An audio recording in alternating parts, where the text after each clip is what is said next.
welcome to the 500 workshop. Today we're going to be looking at fuel lines and particularly fuel filters in the back of a car. The reason why we're doing this is because I see it a lot on Facebook and Instagram and stuff about people telling you shouldn't have a fuel filter in the back near the engine, and there's divided opinion on this. I see a lot of Italians using them. I've always used them. So I wanted to do actually a bit of a test rather than just having an opinion or a review. So here we have my engine, and I've done a run in it for about the last 20 minutes, so it's really nice and hot.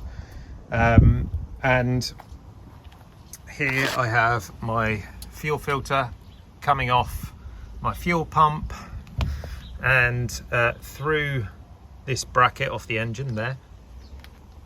And what we're going to do is start it up and take some temperature readings, bearing in mind this is already extremely hot, this engine.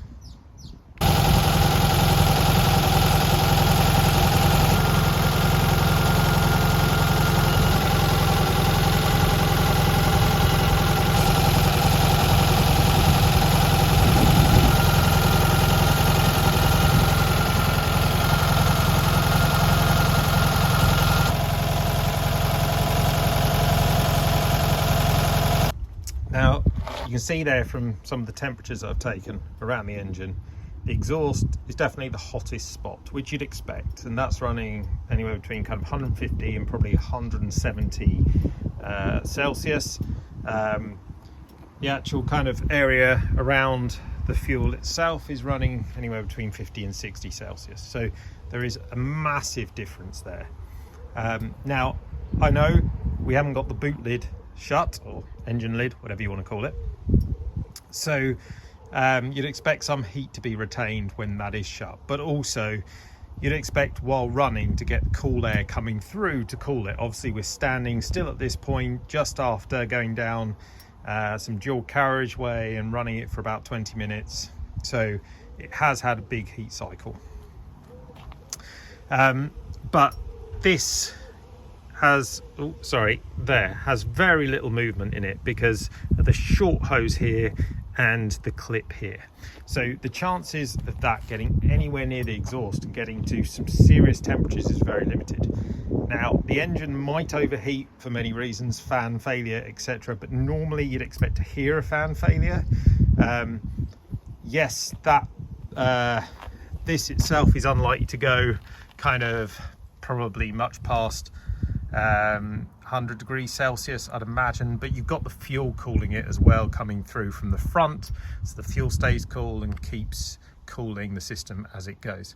Now, I want to also call your attention to the connections here. So for me, the connections are really important. These are proper fuel hose clips, and the number of people that I see using standard Jubilee clips is really, really high. Just going to get what I mean here. So this is a fuel clip here. As you can see, it's round and it's solid around, yeah? So as you do up this, it tightens the clamp around it. But because it's solid and because of the way this is made, it keeps its shape really well. And it gives a uniform clamp around the fuel hose. And that's really important. So if you have any dirt in your fuel hose or something that's sticking out, some connection that's not quite right, it doesn't deform and it should kind of hold and grip consistently around. If you take a normal Jubilee clip, which is here, you can see that deforms quite a lot, to the point actually where some of them you can deform just by pressing them with your fingers if they're really poor quality.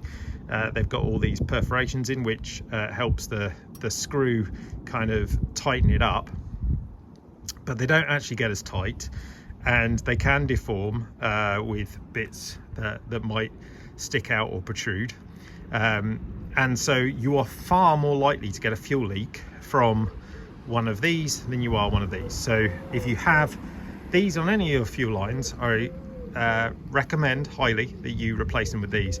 Also, make sure when you are using these that you really tighten them up.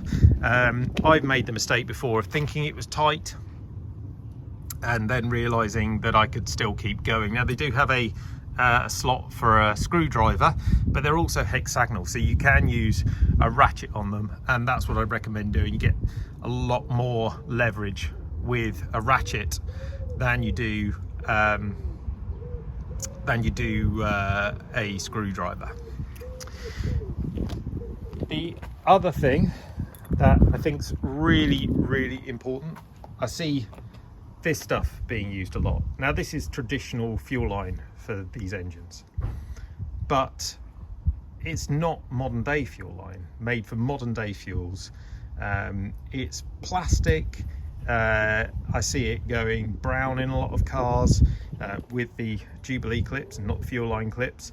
You want to be using proper fuel hose where that's got some nice cord running through it, gives it strength, gives it insulation, makes it much tougher, and is fit for proper modern fuels.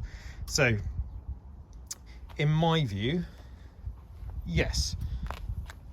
Do you need this in here?